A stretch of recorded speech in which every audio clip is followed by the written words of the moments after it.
It is the 27th of the 5th, 2025. The time is 6 minutes past 8. There are three topics on the docket today, for it is Talk It Tuesday, F1 centric as always. In the first instance, we'll talk about Scuderia Ferrari, their red cars with the yellow badges and black prancing course atop. Sir Lewis Hamilton spotted out post the Monaco Grand Prix, I'll have you know, and not a very successful Monaco Grand Prix. In the second instance, we'll talk about McLaren. Gary Anderson on the race has written a god tier article explaining the not so secret gift in that their MCL39. In the third instance, we'll talk very briefly about Mohammed bin Sulayem, and your boy Cameron is going to go scorched earth as per usual. Giovanni, you're a legend and far too kind as always. Sir Cameron is late because he's arriving on Monaco Super Yacht with him sitting in a McLaren on deck. Have you seen that, Giovanni? Did you guys see the pictures of the guy who put the McLaren on the deck? What are we doing here? This level of money is completely out of scope. Black Swan, tail event settings. Let's talk about Scuderia Ferrari in the first instance, because word on the F1 curb reports that they are in trouble. And again, at the altar of a couple of different things, the communication has been really bad. It has been bad. False seeming is a priority as far as the Ferrari is concerned. Even if they are failing, it needs to look as if they are succeeding. Otherwise, the Tifosi will spit at them in their street. That's not Ferrari. That's not an ordinary F1 team. That's Italy's team. You see the memes. Pope Frederick Vasseur, in addition to patron saint Sir Lewis Hamilton and patron saint Charles Leclerc, aka modern day Jean Alesi. This is what it means to the Tifosi. And what you're not going to do, Frederick Vasseur, Lewis, Charles Leclerc, is bring the Lord Scuderia Ferrari's name in vain. You shall not, no, you will not unless you want a full vowel of some of those ABs in the street Tifosi settings. Now, we know that the communication hasn't been too good, but I think there is an unwanted, a more insidious, unwanted third party as far as this causation pie, the underperformance of Scuderia Ferrari pie, and it's got nothing to do with communication. It hasn't even got anything to do necessarily with Sir Lewis Hamilton and his underperformance season to date. It is, of course, rooted in the bloody car. The SF25 has been a dog, an absolute dog of a car. Now, look, we know that they did a couple of things between this season and last. They were supposed to 12 months ago learn from the great Adrian Newey, the last airbender, and adopt some of his principles. Pull rod suspension settings. Ferrari did one of these, as they do sometimes. No, we'll continue to plough our own design philosophy forward. No, we're not going to do pull rod. We've seen some things in our CFD, in our wind tunnel, and we're going to continue to pursue them. Wrong, Scuderia Ferrari. Stop overcomplicating things. Adrian Newey's been at this for 1,000 gazillion years. Did ground effect in sports car as his thesis at university in 1900 BC. That's how long Adrian Newey's been at this game. He knows what the meta is and what it looks like and how to institute from. He's the one who's going to take a step back and see the F1 wood for the F1 trees, get underneath the car when it's broke and fix it with a spanner and a couple of bolts. That's who Adrian Newey is. Race engineer come aerodynamicist come mechanic. What do you mean? What, you're going to go against him, Scuderia Ferrari, because you've got some unknown expertise unbeknownst to everybody else? Do me a favour. Now we find out that Scuderia Ferrari, after all, that car isn't slow. The only problem with it is that its operating window is far too narrow. They've designed a floor that's just like Mercedes W13 settings 2022 is designed to take the optimal downforce, gain its optimal performance when it's run super low to the floor. If, however, you don't run it super low to the floor, it loses 30 to 40% of its performance. We saw at the penultimate Grand Prix in Miami, Imola even, absolute dog. Couldn't get it done, nowhere to be seen. That's because at Imola, you've got quick turns, high speed and medium speed. In order to get the best out of your car, the optimum downforce, you need to run your car low. Scuderia Ferrari cannot do it, for the suspension at the rear is far too rigid. Ergo, all of the high performance of the SF25 goes out the window. However, if you get to Monaco, where there are no medium to high speed turns around, then it doesn't come into the fore so much. It doesn't matter so much that Ferrari can't run their car lower to the ground. Some would argue, au contraire, mon ami, that as far as the rigidity at the back or lack thereof, that as far as the SF25 and Monaco as a circumstance, that would make it god tier, because all of a sudden it can ride curb. It's unaffected by the contours going through Massenet. Do you know what I mean? Sandavot settings, because Monaco, Monte Carlo as a circuit is nothing if not contoured. And therein lies the gift as far as Charles Leclerc, because if he's had his Weetabix, then he can win a race just like he did last year, and just like he came so close to doing this. Giovanni says, wait a minute, has Scuderia Ferrari announced mass resignations and corporate restructuring? I don't think so, and that's maybe what they might need to do. Peter D. Windsor, friend of the channel, argues that the biggest mistake that Frederick Vasseur has ever made is not signing the goatiest one, the one that they call Adrian Newey, instead signing himself one Sir Lewis Hamilton, and building himself an SF25 whose operating window is far too narrow. It's a god tier car, super quick. You saw how close Charles Leclerc came to winning the Monaco Grand Prix this weekend past, but only in those circumstances, circuits around which you don't need to run the car super low to the ground.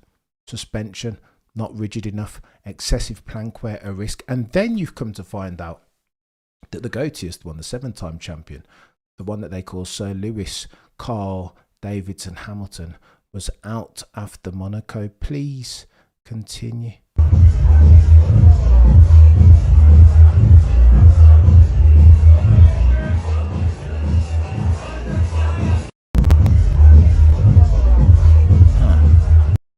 Interesting. Now, there are two schools of thinking here. Listen, if I put on my F1 peddler, my performance cap, I'm like, hang on a second, Sir Lewis. Weren't you like 50 seconds behind Charles Leclerc? Of course, that had something to do with strategy and fortuitous circumstances or lack thereof, as far as bloody getting held up in pits, and as soon as he exited, of course, that wasn't 100% performance. But yet and still, over the past couple of Grand Prix, you can argue that Sir Lewis has been a million miles adrift of Charles Leclerc. He is, of course, 40 years old. The gradient of the mountain up which Sir Lewis is looking to climb is very bloody steep. It will be hard to build around himself a race engineer in the first instance that can communicate, that knows something about F1, a great racing mind, that every time you talk to him, he doesn't have to say, we are checking, as an example. That's the first instance, and it's emblematic of something deeper and more profound. Lewis will need to do what Michael Schumacher did in 1996-7.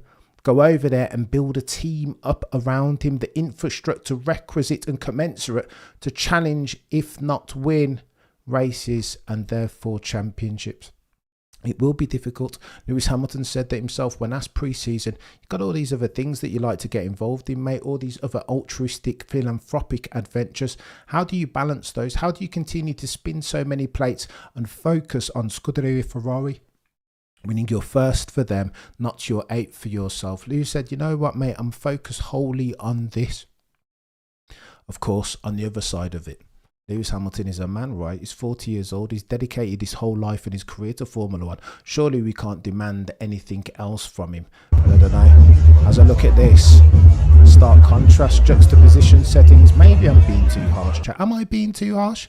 Lewis Hamilton is a man. He doesn't have a family, and of course he's entitled. No, it's in his gift to go out and enjoy the fruits of his labours. Surely divergence as far as on which side of that Lewis Hamilton fence you sit. Oh, and by the way, let's talk about McLaren very quickly, because the jury's still out how those cars are so bloody quick around, as near as makes no difference.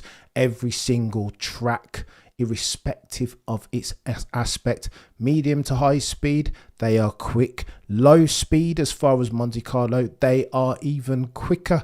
Some say mitigating for the rate at which they manage their tyres, or their tyres deg even. God tier, nobody can out-deg them of those currently on the grid. Now, we know already for background that B Sport came out god tier YouTuber and said that he thinks he's found a solution, a reason why they can outdeg everybody else, all of the other 18 cars on the grid. He alluded to the fact that it was phase changing materials, whatever that might be.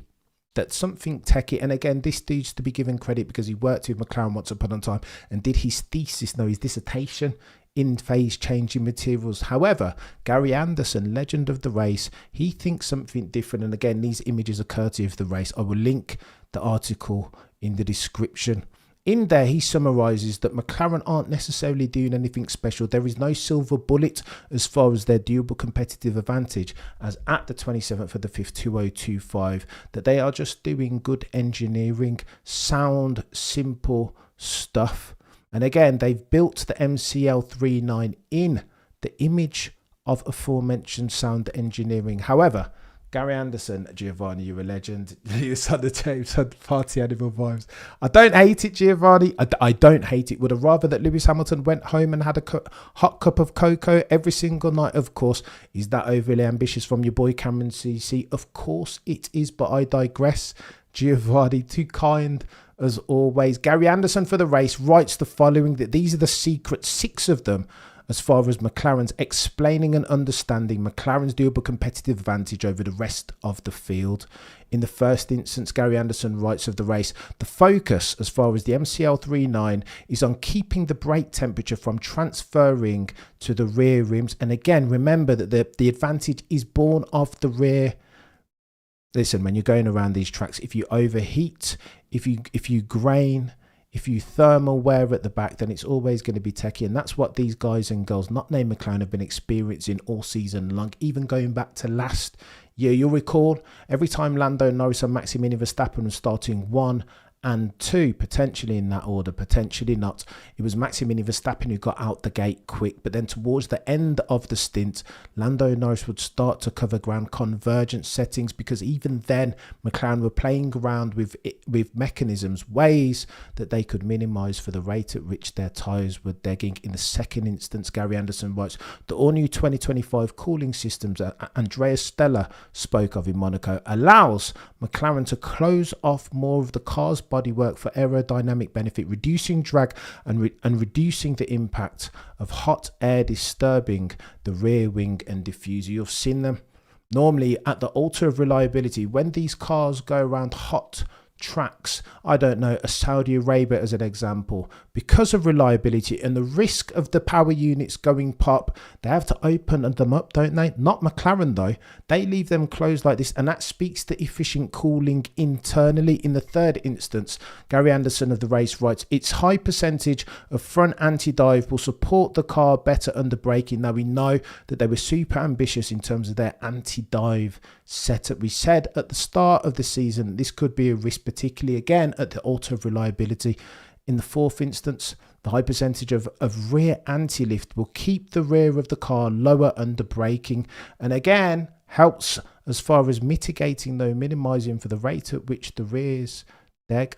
The percentage in the fifth instance, Gary Anderson writes, the percentage of the rear proscot will allow the car to sit, giving better traction. There you go, same, eh? In the sixth instance, the extra rear camber change will mean at higher ride heights where traction is critical, McLaren will have a larger contact patch without compromising lower ride heights, whereas tyre stability improves driver confidence. No silver bullet of which we can speak, therefore. Just a lot of clever things going on, using which they can minimise the rate at which their rears deg, out-degging, therefore, the other 9 teams. Oh, and by the way, I'm going to talk about Mohammed bin Sulayem. Forgive me, Lord, for I know not what I do. I'm about to go scorched earth. Scorched earth, Cameron incoming. Giovanni says, has MBS announced that he's not running for FIA president? I don't think so. Au contraire, mon ami. Giovanni, you know for a fact that Mohammed bin Sulayem, per Reuters, declares that he will bid for a second term as the FIA president. Oh, the humanity, Benzi. What are we doing here? Honestly, forgive me, Lord, for I know not what I'm about to do. This is going to get chaotic. And he said a couple of things. I'm going to read them out and we'll react to them both. I feel in the first instance, quote, that having 3 years in a complex federation, says MBS, like the FIA is not enough. Are you having a laugh, MBS? I would contend that it's far too much, particularly if you run on transparency and robust governance and institute anything but the aforementioned.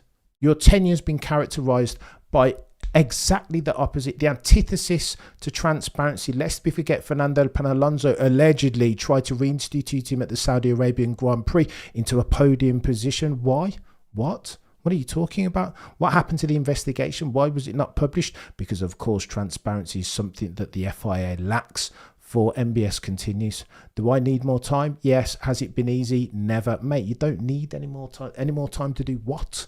What are you going to do that you haven't already done, MBS? Bringing the sport into disrepute, turning up at every single race, kikiing with the drivers as if you've just done 78 laps around Monaco. What are we doing here? Has it been enjoyable? Sometimes, says MBS. Well, for you, I'm glad, Mohammed bin Sulayem, that you've enjoyed it, because we haven't. Not one bit. What about the rules? Listen, you guys know me. I like to go scorched earth for Mohammed bin Sulayem. But if that dude managed his own business, if he got to the assignment and was able to institute for the rules in a way that's true and fair and consistent across all related parties, then your boy Cameron would have to take 2 seats. I'd have to shut my mouth. I couldn't say anything.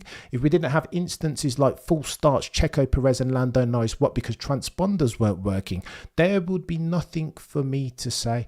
I would have no angle, but yet and still, this dude is concerning himself with all the things that do not matter. This Reuters article continues. The Emirati, Mohammed bin Sulayem, said he wanted to keep growing motorsport. What?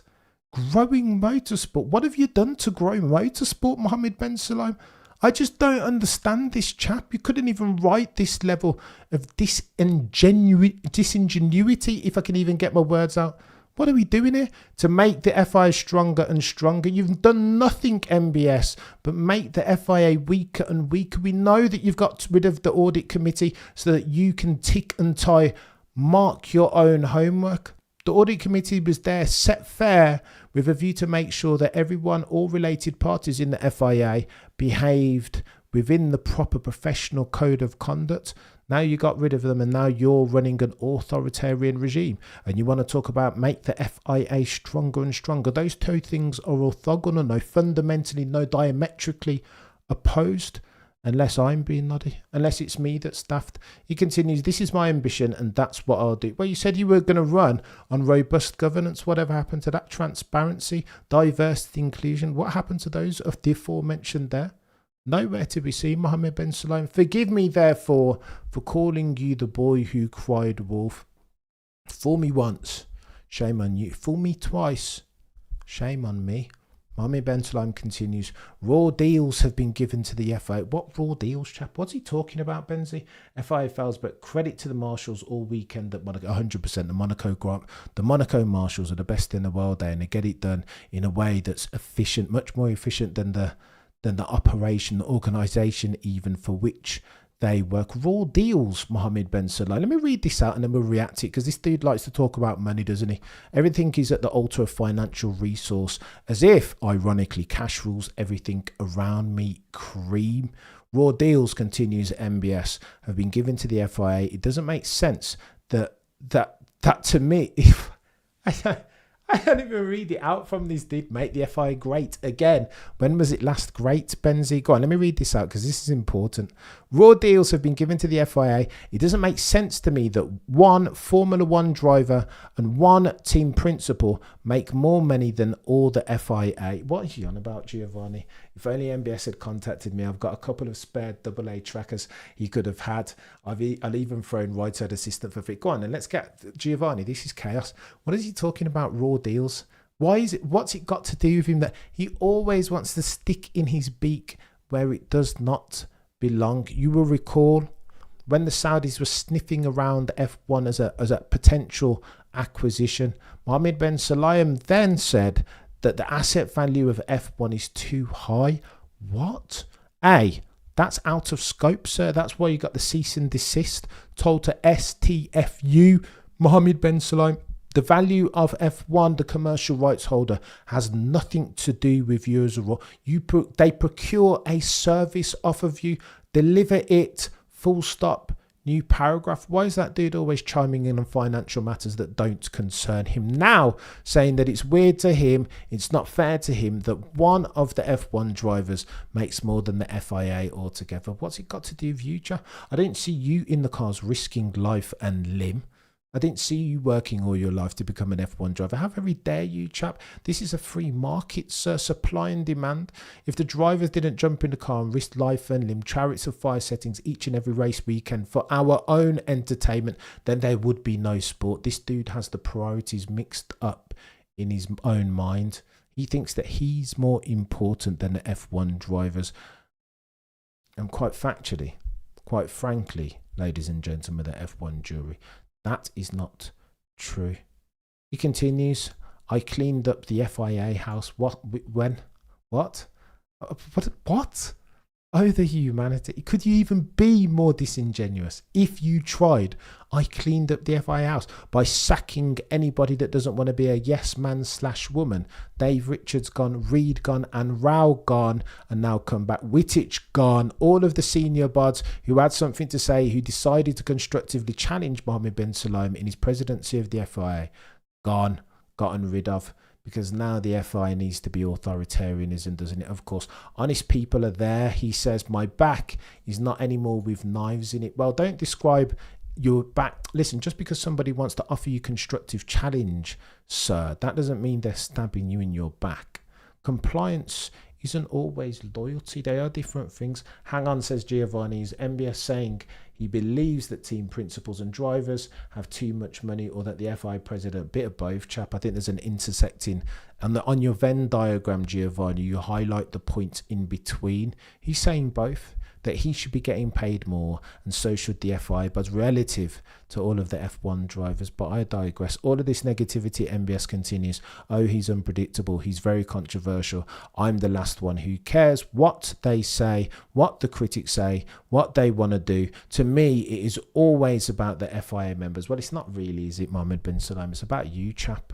It is about you, and it has always been about you. That's why we see you on Grand Prix weekends, kicking, doing the Beyonce to the drivers, Kelly Rowland, each and every single time. For you are an attention seeker, and that's okay, chap. Do you know what I mean? That's all right. Like, we don't mind, but don't be disingenuous in your thesis, your desires, because it's clear blue, mate. Nobody needs to. Do you know what I mean? We don't need to play this silly game, dancing around the truth, the whole truth, and nothing but the truth. That's democracy. Here's what Mohammed bin Sulayem says. Listen, let science run. Maybe I'm doing something that irritates him, but I'm more than happy for science to stand. Let him stand, because that's democracy. Is he having a giraffe? Is this some kind of joke to Mohammed bin Sulayem? It must be. It must be. Because what for me has characterised Mohammed bin Sulayem's tenure is that he says one thing, and on the opposite side he's doing the antithesis. Again, his actions are orthogonal at each and every single turn to his speech, to what he says he's going to do. And that's why I'm begging, praying to the F1 gods that if it's not Carlos Sainz, then it will be Alex Wurz that stands in December 2025 and defeats the big bad wolf that is Mohammed bin Sulayem. Oh, the humanity.